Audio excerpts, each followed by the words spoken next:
兄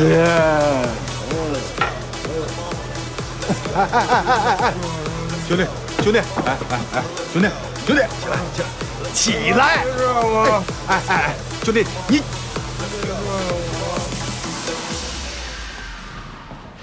现在入伙还来得及，不算你半途而废。我来就是想告诉你，邹北业这事儿你就别跟着瞎掺和了。有我这前车之鉴，你还要重蹈覆辙呀？你不想做就别管我，我怎么做是我的事儿。怎么叫你的事儿啊？邹北业是我的客户，也是我的朋友，这跟你有什么关系啊？哟，现在承认他是你的客户了？我看你当甩手掌柜当得挺安心的呀。我安心什么呀？我不安心，我就因为这事每天忐忑不安，我睡觉都睡不着，所以我才不愿意干这牵线搭桥的事儿了。你能不能别跟着瞎掺和了呀？你别激动，吵着邻居就不好了。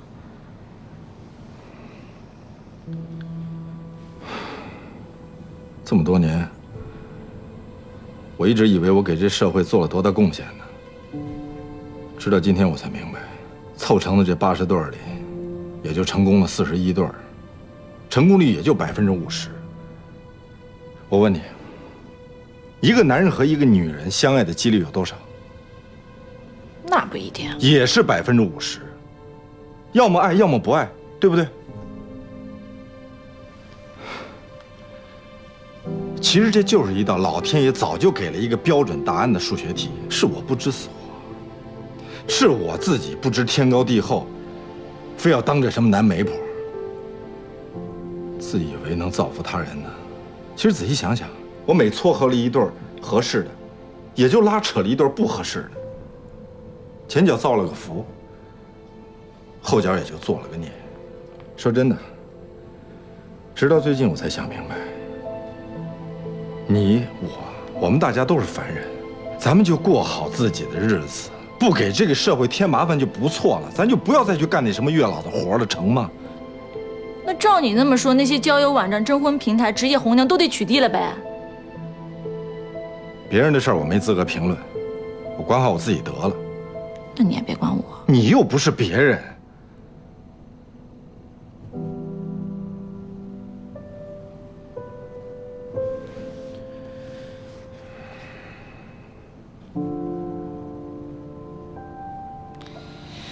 不对，你等会儿我被你绕糊涂了。你这么算不对，师傅领进门，修行在个人。媒婆只负责凑对，哪还管你关起门来幸不幸福呀？那幸与不幸都是在于你自己。哎，那照你这么说，你凑的80对都成功了，那成功率就应该是100%。不对，你不能这么算。不这么算怎么算呀？那些来找你的人，要不就是没有胆量说出口，要不就是不得其法追求未遂，要不是有你脱单，对于他们来说就是零概率事件。哎，你想想10年前啊，你暗恋顾瑶那会儿，要是有个人能够指导你，帮你一把。算了，不说你了，说我。如果我喜欢上一个人，那个人和我近在咫尺，我又不知道该如何表明心迹，我也不会放肆大胆地表达自己的感情，我也会特别希望有一个经验丰富的人告诉我该怎么做，怎么样才能让对方明白自己心里的想法，怎样能够不露声色的，不讨人厌的，让那个人看上我。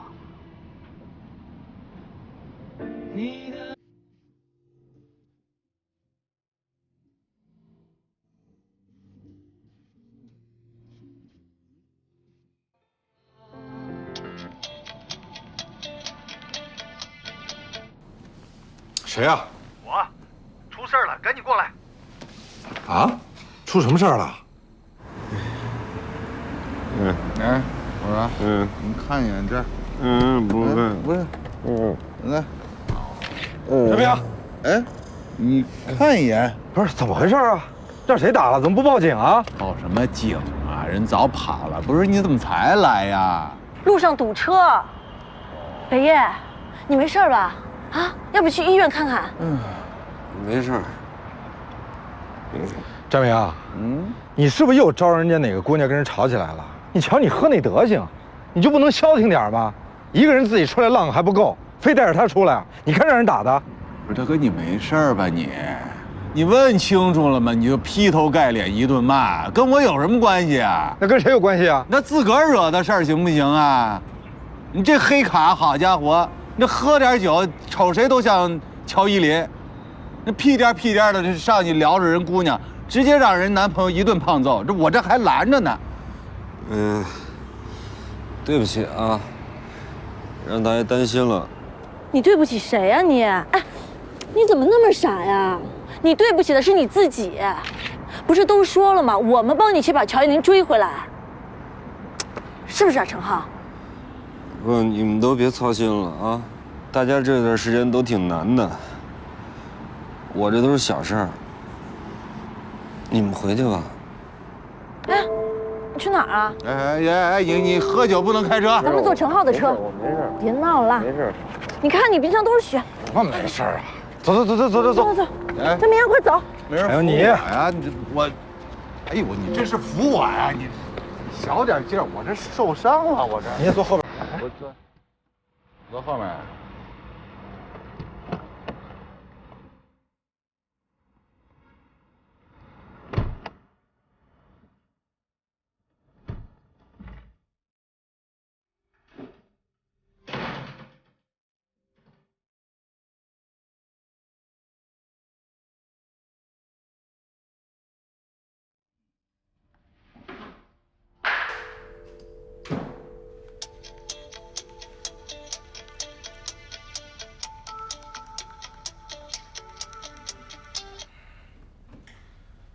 喂，你好，张先生，今天致电给您，是您光大银行15万元贷款第9期还款，今天已逾期，当前逾期金额12000元，请务必于明天还清欠款，否则我司将委派专人与您面谈。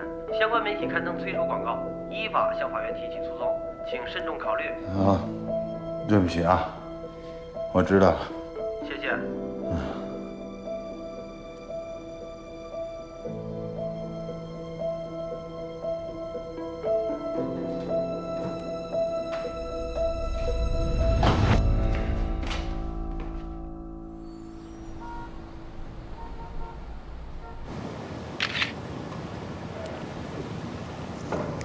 依林，哎，hello， 好久不见，快坐吧，快坐吧。怎么样，崔姐？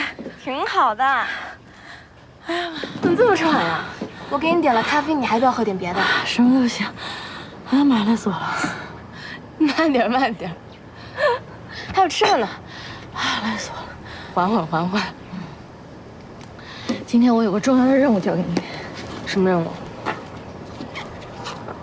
这什么意思呀？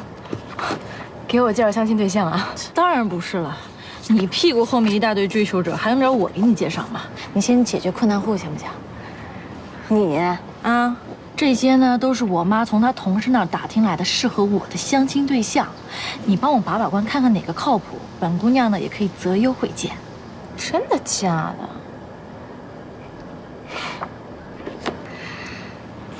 哎，这个不行，这太胖了。我是觉得这男人嘛，不能太胖，也不能太瘦。这太胖嘛，就说明他不自律，不愿意花费时间嘛在自己的身材上。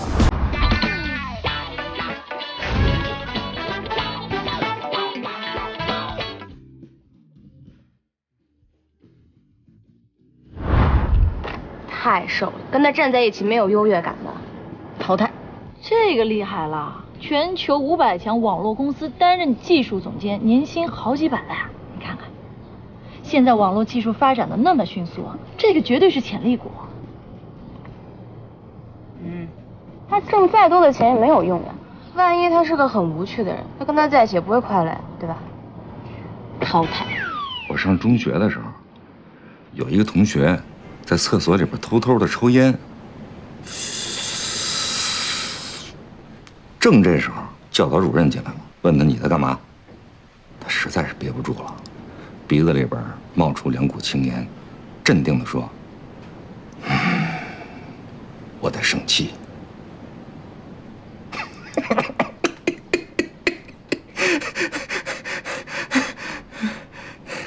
这不好玩吗？多好笑啊！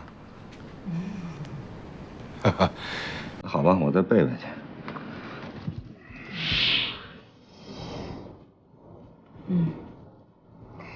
这个可以。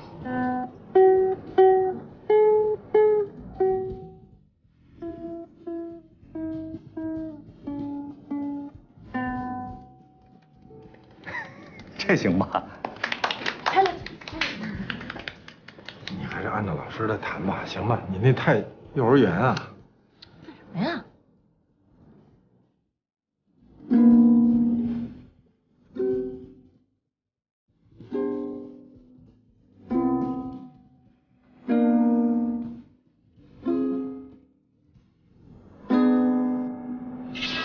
知道女生为什么懂穿衣之道吗？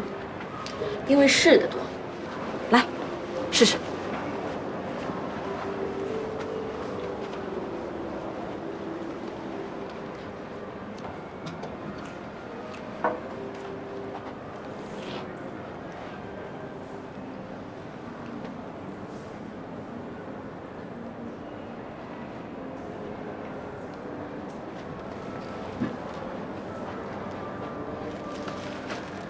好看，挺好。啊，勇于改变是成功的第一步。虽然乔依林不是个注重外表的人，但是追求女生的禁忌之一就是不干净整洁。咱们先天条件有限，没法跟那些巴黎时装周的男模比，但咱们至少得得体大方。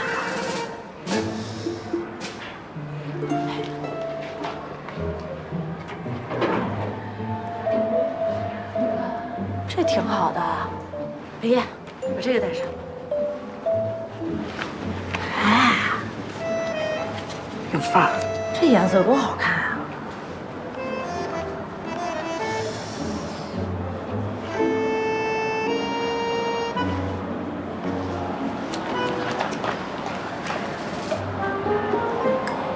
来，把这眼睛试试。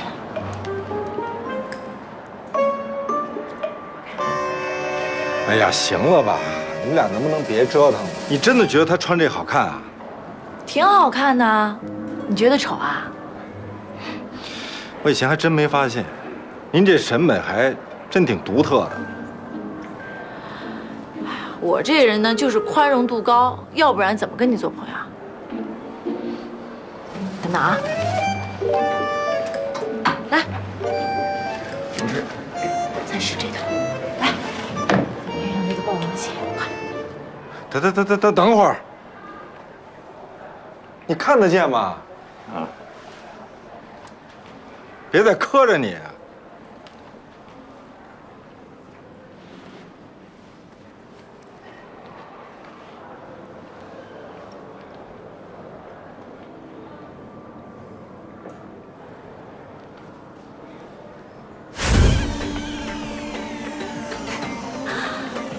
太 fashion 了，太潮了，太帅了！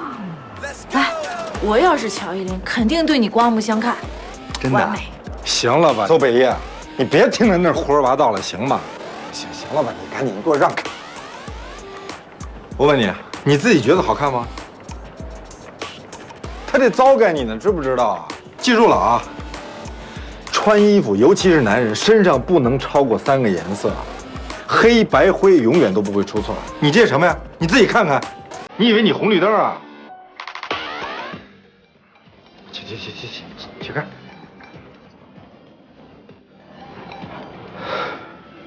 气死我了！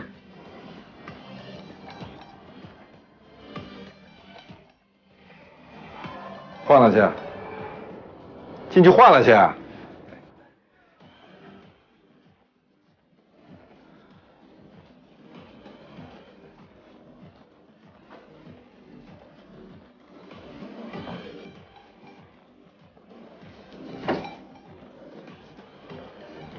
我进来了啊！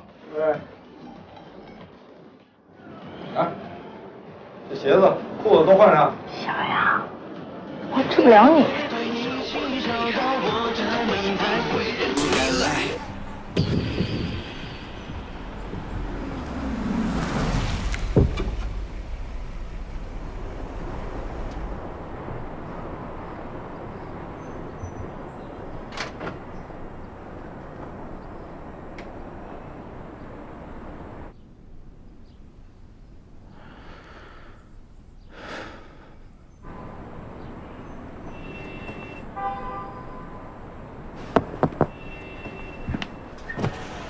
你好，是张明阳先生吗？对，是我。我们受光大银行委托前来收走您的车，这是资产召回书，您看一下。有什么问题，您可以和银行联系。走，走。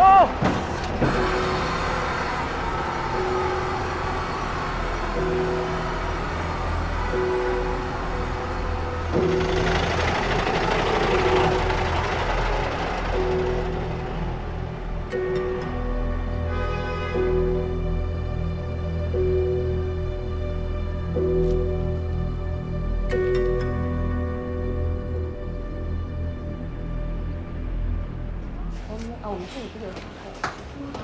这狗不小心就扑了一下男的，他就吓我一大跳。哇，那男的，哎，是不是男的？来了 ，Hello， 你们好，你们好。哎，给你介绍，我的闺女们，罗月，你好，你好，你好。哎，谢谢。干杯呢。幸会，来，碰一杯吧。干杯，干杯。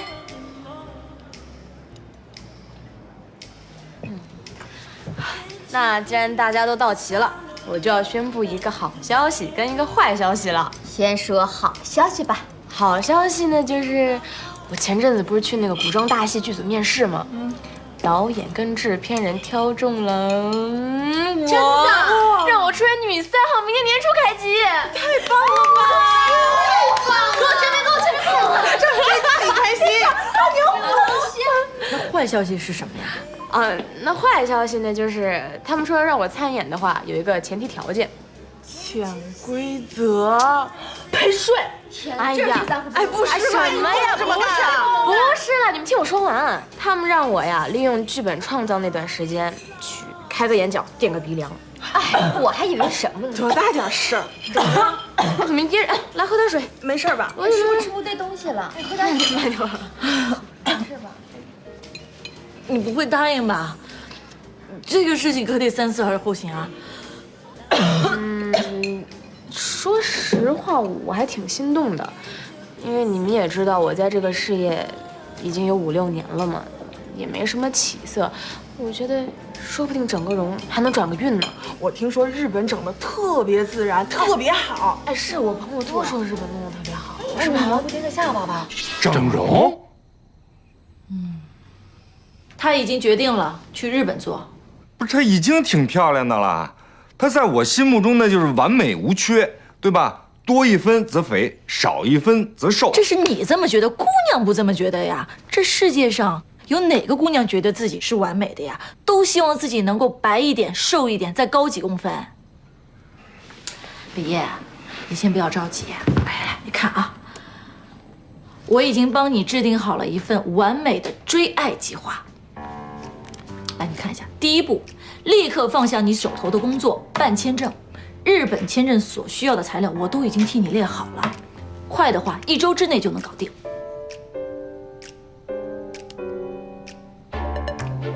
不是，你让邹北叶也跟着他去日本？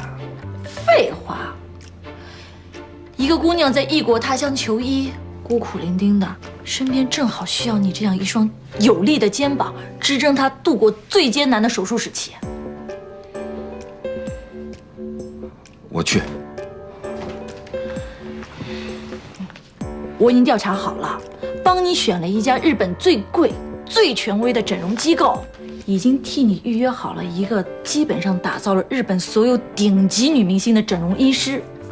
以我和乔英丽现在的关系，我一定能够说服她去这家医院。那，这个是报价单，你看一下。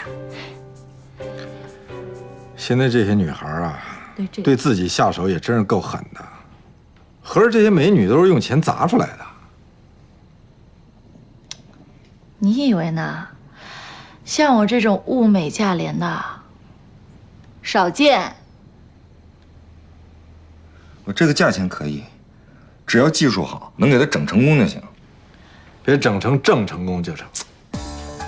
讨厌呢你！懂不懂呀？不管贵不贵，这些钱一定要由你来支付，明白了吗？等手术一完成，你就带着乔依林直接飞到北海道酒店，我已经替你预约好了。紧邻海边，是日本最好的疗养别墅。到时候你就陪着乔依林在海边好好的休养，等她的脸消肿了，再踏实回国。听你们俩说这么热闹，这造价也忒高了吧？啊，弄得跟旅游结婚似的。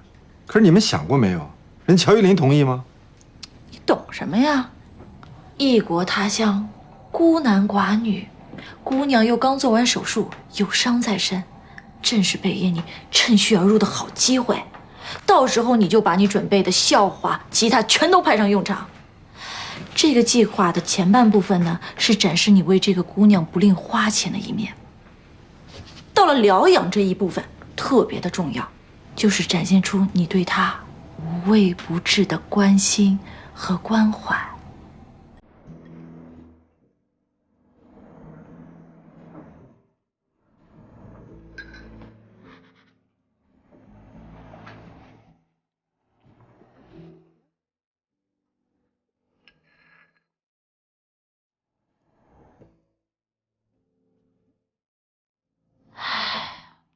试问哪个女孩能够受得了金钱和真心的双重攻击？到时候气氛一到，伴随着北海道美丽的景色，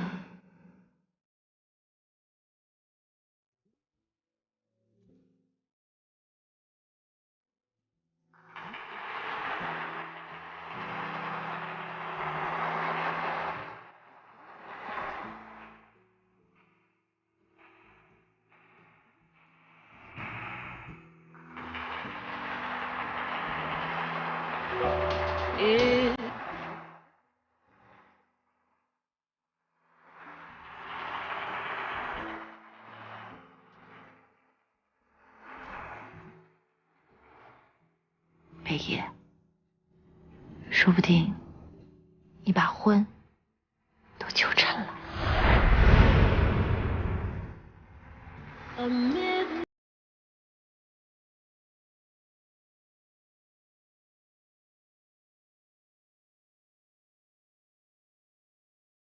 你愿意娶眼前这位漂亮的姑娘作为你的妻子吗？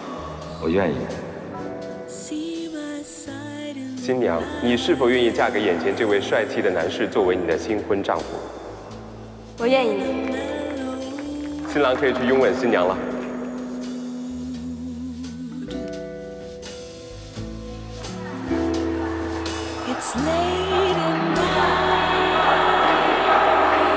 行了，你们俩别做梦了，行吗？干嘛呀？你对我这个终极追爱计划有意见啊？邹北，我问你，你跟这乔依林真的想有一个好的结果吗？我想，那就什么套路都别用。是，罗月说的是挺热闹的，听起来是挺美好的。可是这一切都是建立在她和乔依林闺蜜这个谎言之上。你记住，谎言终归是谎言，总有被戳破的一天。如果乔依林有一天戳破了这个谎言，她还会信任你吗？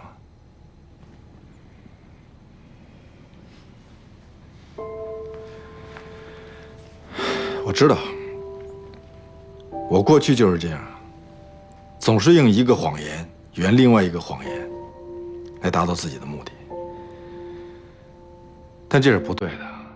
两个人在一起，首先需要的就是坦坦荡荡，不能欺骗对方。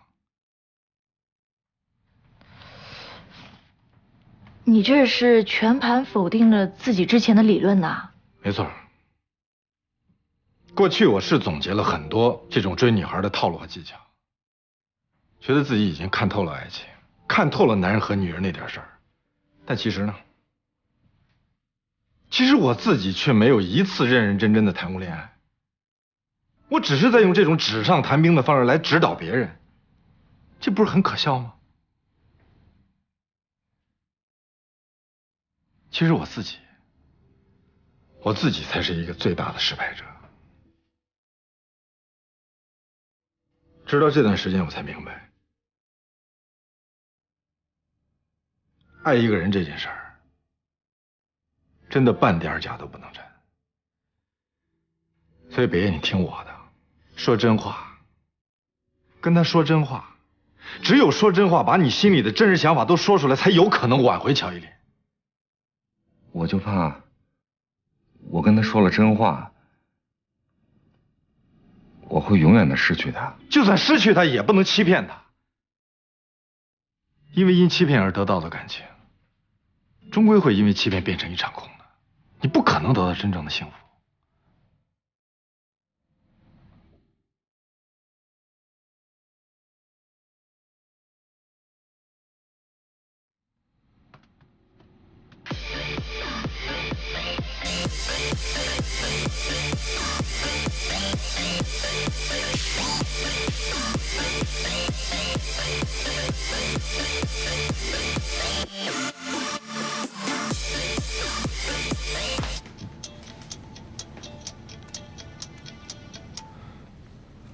喂，哪儿呢？过来喝酒啊！我现在不能喝酒，一杯啤酒相当于一碗大米饭，热量太高了。你没事吧？你减什么肥呀？你又不是大老娘们儿啊！你赶紧过来吧！我跟你说，你再减肥也就那样了，过不过来？不去。你不过来拉倒。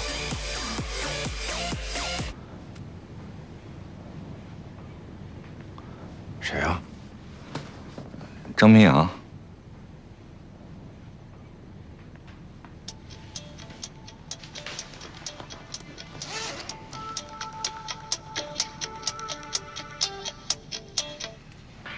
我现在跟你喝不了酒，戒了。你们没事吧？串通好了。我跟你说，今天喝酒的钱我来买，我买单，不用你们掏。哎，这儿一堆大美女呢，不来你亏大了。张明阳，你差不多得了，赶紧回家安分守己，别给首都治安添乱，成吗？你就挂吧。来，你先挂是吧？行。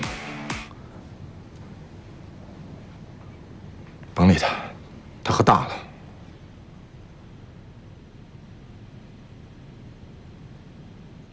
你好好考虑一下，到底用哪种方式？哥，您那朋友还来不来呀？我们那卡座可都为您准备好了。来什么来呀？来不了了。不是哥，那您朋友要不来，这箱酒可怎么办呀？要不我先给您存起来，您下次来了继续喝。存什么呀？你都给我打开。哎，好，我告诉你，反正也没下对的。那我们走啊。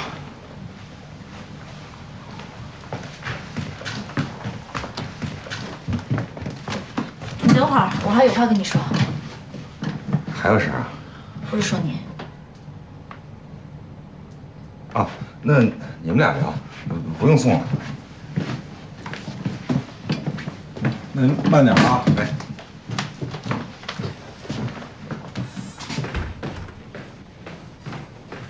干嘛呀？这深更半夜孤男寡女的，我意志力可特别薄弱啊。我还没那么饥不择食。过去坐。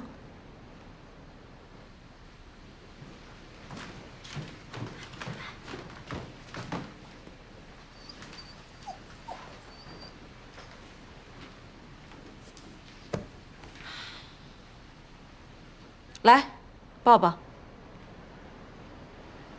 干嘛呀？抱抱怎么了？这又不是一炸药包，你躲什么呀？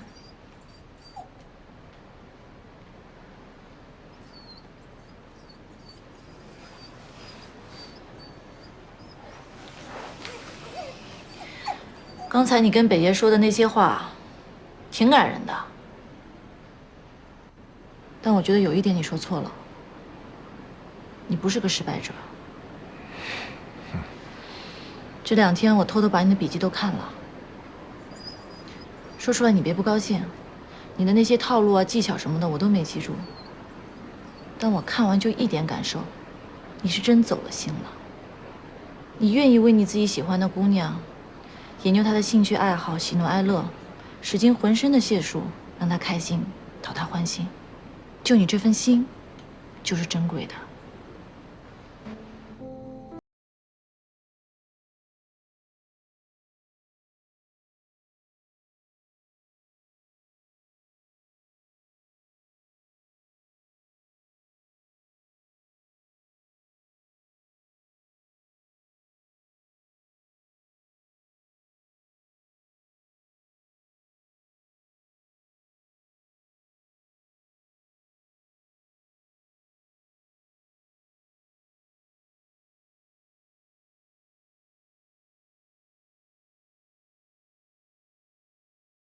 你灌什么鸡汤啊？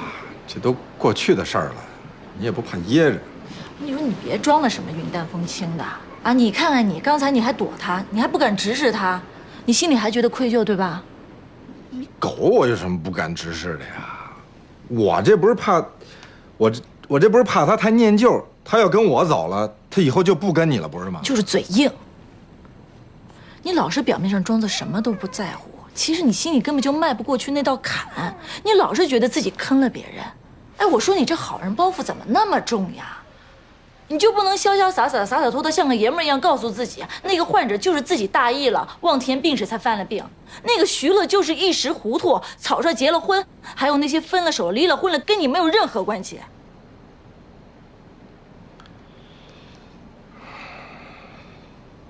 我做不到。得，哼，算我白说。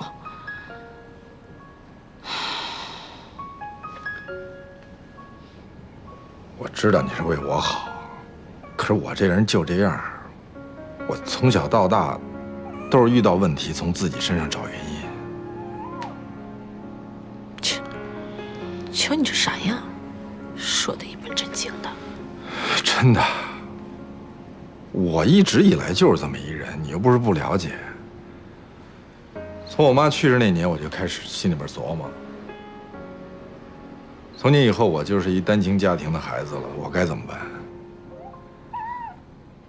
当时我特别恨我爸，但是我能拿他怎么着啊？我只能改变我自己。所以也就从那个时候，我就认准了一个理儿：如果说一个人改变不了世界，那就改变自己。你一男人，心事怎么那么多呀？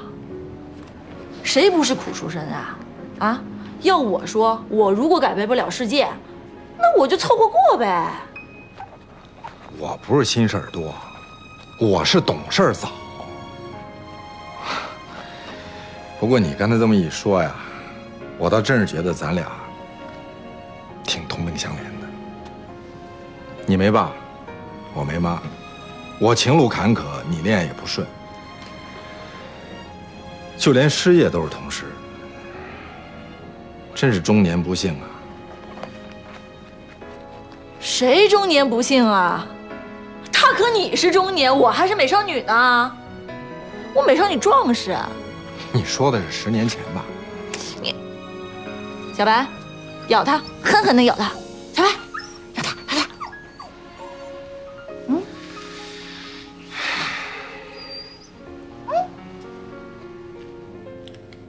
睡觉啦。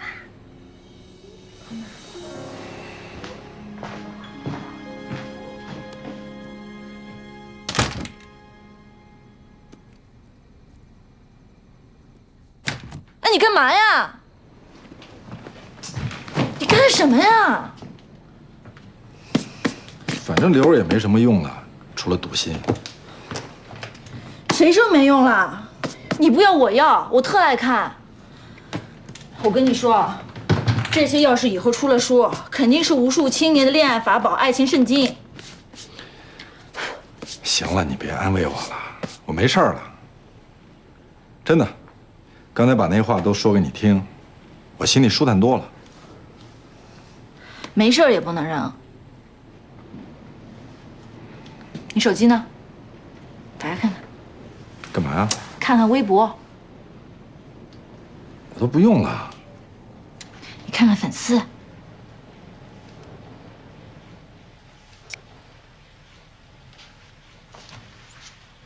啊，这个就是我。我现在是你的头号粉丝了。你写的微博我都看过了，我觉得挺有意思的。作为公众人物，你现在得有点责任心。虽然你只有我这样一个粉丝，但是你也得每天坚持跟我。加油啊，中年的你。我是青年。我是美少女。记得啊。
喂，你好，师傅。好，我在家等您。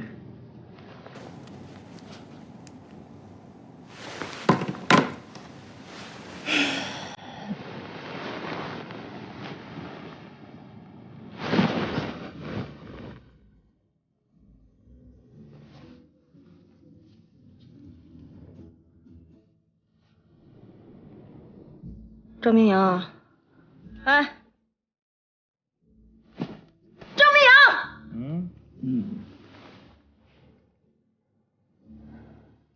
你怎么在这儿呢？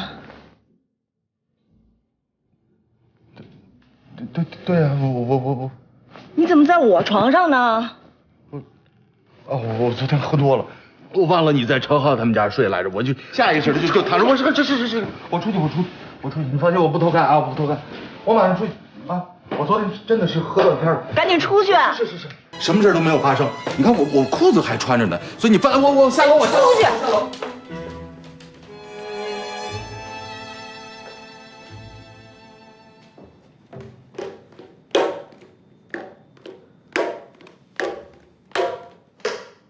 你这是什么意思？你要搬走吗？啊？你什么情况啊？真是不好意思，昨天喝多以后，我下意识的我习惯了。你昨天喝多少酒啊？也没喝多少。没喝多少，你能进错屋，你能上错床？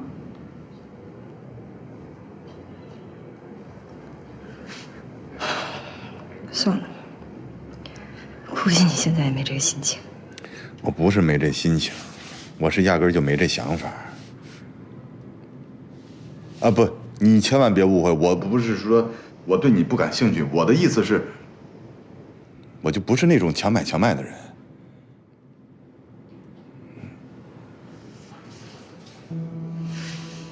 你是不是心情不好？没事。什么叫没事儿啊？能别再跟我说这句话了吗？我这句话真听够了。你们现在到底是什么情况？我给陈浩打电话也不接，发短信也不回，你呢连个人影都见不着，你们什么意思啊？我怎么觉得好像你们都在躲着我，都在屏蔽我一样啊？都在怪我是吗？觉得所有的错都是因为我，都是我一个人的错是吗？你别多想好不好？我能不多想吗？现在到底是什么情况？你们谁都不告诉我，我什么都不知道。我想帮你，我都插不上手。不需要你帮忙啊。意思就是我躲远远的，别给你们添乱了是吗？真不是你想的那样，好吗？行了，你别瞎想了，我走了。你站住！张明阳，我就想听你跟我说句实话。如果你还把我当朋友的话，否则今天出了这个门，咱俩就别再联系了。你们的事儿我也永远不会再问了。